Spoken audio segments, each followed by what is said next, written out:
Please attention, when you create the CD test file, this is the half diameter and this is the length of the material. Then we find the four side center sets.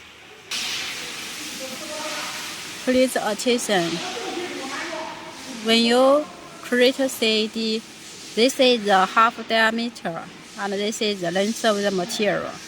After you create test file, and when you auto center, this place value is automatic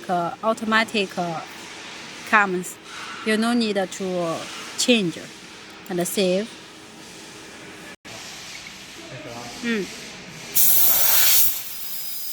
靠近你。